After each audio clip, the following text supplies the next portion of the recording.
तर रत्नागिरीत मॉकड्रिलची तयारी सुरू आहे। केंद्र गृहमंत्रालयाकडून देण्यात आलेल्या सूचनेनुसार उद्या देशभर मॉकड्रिल केलं जाणार आहे।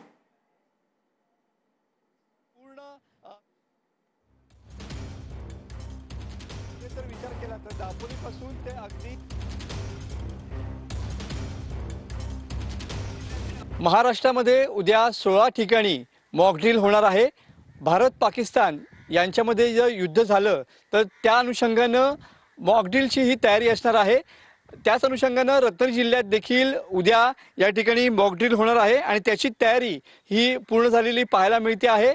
आपण सध्या कोकण किनारपट्टीच्या भागामध्ये आहोत आणि सागरी सुरक्षेच्या दृष्टीनं अत्यंत महत्त्वाचा असा हा सागरी किनारा आहे आणि जर भारत पाकिस्तान युद्ध झालं तर देखील या ठिकाणी युद्धजन्य परिस्थिती निर्माण झाली तर कशा पद्धतीनं इथल्या लोकांना वाचवता येईल या अनुषंगानं सध्या रत्नागिरी, सिंधुदुर्ग, रायगड या तिन्ही जिल्ह्यामध्ये मॉकड्रिल घेणार आहेत। कारण किनारपट्टी हा भाग खूप महत्त्वाचा आहे कारण या ठिकाणी रायगडपासून रत्नागिरीपर्यंत किंवा सिंधुदुर्गपर्यंत या ठिकाणी अनेक लँडिंग पॉईंट आहेत आणि या लँडिंग पॉईंटमधून शत्रू जो आहे तो आतमध्ये केव्हाही येऊ शकतो।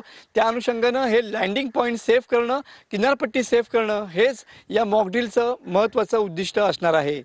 कॅमेरामन समित गजनेसह मी मनोज देले, TV9 मराठी, रत्नागिरी।